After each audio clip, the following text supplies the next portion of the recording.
teman-teman, di video kali ini kita akan mempelajari tentang perbedaan sel prokariotik dan sel eukariotik serta fungsi dari organel sel.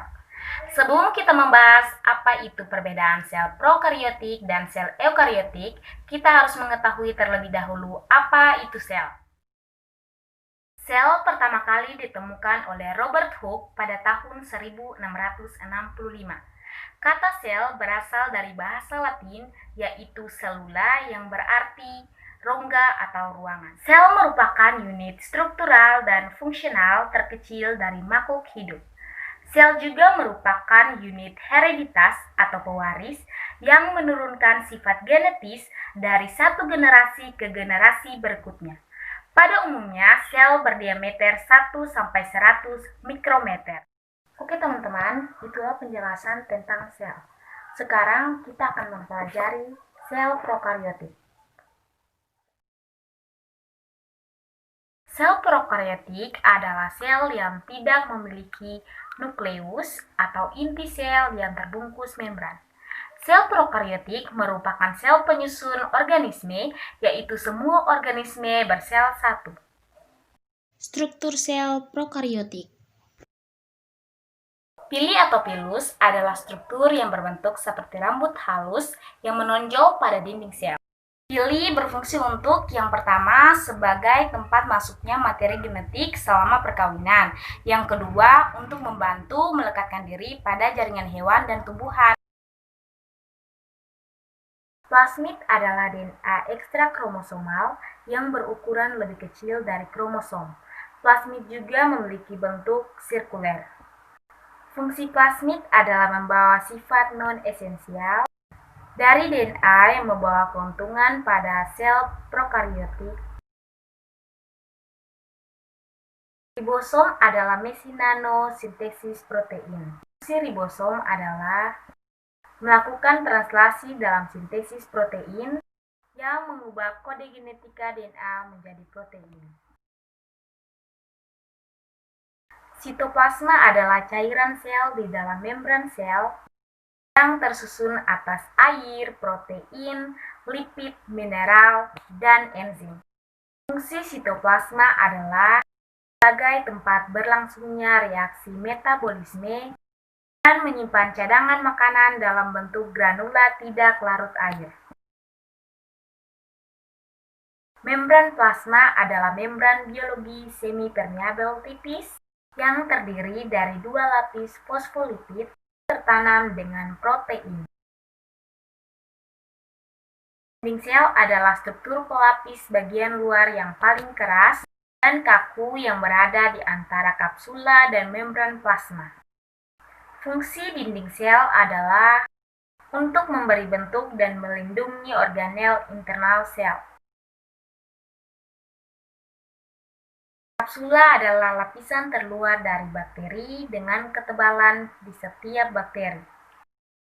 Fungsi kapsula antara lain: pertama, sebagai pelindung sel. Kedua, mencegah sel mengalami kekeringan. Ketiga, membantu melekatkan diri pada bakteri lain atau organisme lain.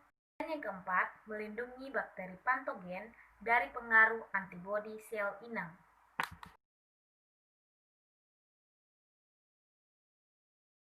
Flagela adalah struktur seperti cambuk yang memungkinkan sel untuk bergerak. Flagela adalah sebagai alat gerak sel. Nukleoid merupakan pusat utama transkripsi dan replikasi DNA. Fungsi nukleoid serupa dengan inti sel atau nukleus pada sel eukariotik. Hanya saja tanpa membran inti sehingga mengalami kontak langsung dengan sitoplasma. Sel eukariotik merupakan tipe sel yang memiliki sistem endomembran. Sel eukariotik, inti tampak jelas karena dibatasi dengan sistem membran. Membran sel atau selaput plasma merupakan bagian terluar dari sel yang membatasi bagian dalam sel dengan lingkungan luar. Membran sel merupakan selaput selektif permeabel Artinya, hanya dapat dilalui oleh molekul-molekul tertentu saja. Fungsi dari membran sel yaitu pertama, sebagai reseptor atau penerima rangsangan. Kedua, melindungi agar isi sel tidak keluar meninggalkan sel. Ketiga, mengontrol zat-zat yang tidak boleh masuk ataupun keluar. Sitoplasma merupakan cairan yang mengelilingi inti sel dengan membran sel sebagai batas luarnya. Dasar penyusun sitoplasma yaitu sitosol yang bersifat koloid. Fungsi sitoplasma yaitu yang pertama sebagai tempat penyimpanan bahan-bahan kimia seperti enzim, protein, dan lemak. Kedua, sebagai tempat berlangsungnya reaksi metabolisme. Dan yang ketiga, sebagai tempat organel-organel bergerak dan bekerja sesuai fungsinya. Nukleus atau inti sel merupakan organel sel terbesar dibanding organel sel lainnya. Fungsi nukleus antara lain, yang pertama, menjadi pusat kontrol sel.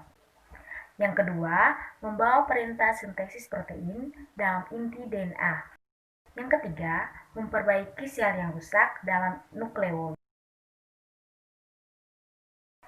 RE merupakan sebuah sistem membran kompleks yang membentuk kantong pipi dan meluas hampir menutupi sitoplasma.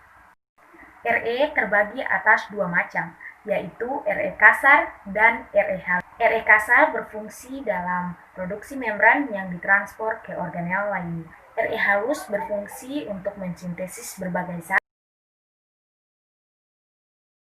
Pada proses metabolisme sel, aparatus Golgi berfungsi sebagai penerima dan pengirim vesicula transport yang bersifat protein. Lisosom adalah badan berbentuk bulat seperti kantong kecil dengan diameter 0,1 sampai 1 meter. Lisosom berfungsi dalam menggunakan enzim hidrolitik untuk mencerna makromolekul saat pencernaan intraseluler. Mitokondria berbentuk bulat panjang atau seperti tongkat dan terdapat pada sel eukariotik aerob. Fungsi mitokondria adalah dalam oksidasi makanan, respirasi sel, dehidrogenasi, fosforilasi oksidasi, dan sistem transfer elektron. Sentriol terletak di dekat permukaan luar nukleus. Setiap sentriol terdiri atas sebaris silinder sebanyak 9 mikrotubuh. Fungsi sentriol yaitu berperan dalam proses pembelahan sel. Demikianlah penjelasan mengenai sel prokariotik dan sel eukariotik. Selanjutnya kita akan melihat perbedaan dari sel prokariotik dan sel eukariotik. Yang pertama kita lihat pada ukurannya. Pada sel prokariotik, ukurannya lebih kecil, yaitu berdiameter 1-10 mikrometer. Sedangkan pada sel eukariotik, ukurannya lebih besar, yakni berdiameter 10-100 mikrometer. Perbedaan yang kedua, yaitu inti sel. Pada sel prokariotik, inti selnya disebut nukleoid, sedangkan pada sel eukariotik, inti selnya disebut nukleus. Yang ketiga ialah penutup sel. Pada sel prokariotik, penutup selnya berupa kapsul, sedangkan pada sel eukariotik, khususnya pada sel tumbuhan, penutup selnya berupa dinding sel. Yang keempat yaitu mitokondria. Pada sel prokariotik tidak memiliki mitokondria, namun pada sel eukariotik memiliki mitokondria. Dan yang terakhir, DNA. Pada sel prokariotik, DNA-nya berbentuk cincin yang bercampur dengan sitoplasma. Sedangkan pada sel eukariotik, khususnya pada sel hewan, DNA-nya berbentuk pita spiral ganda atau double helix pada inti dan mitokondria.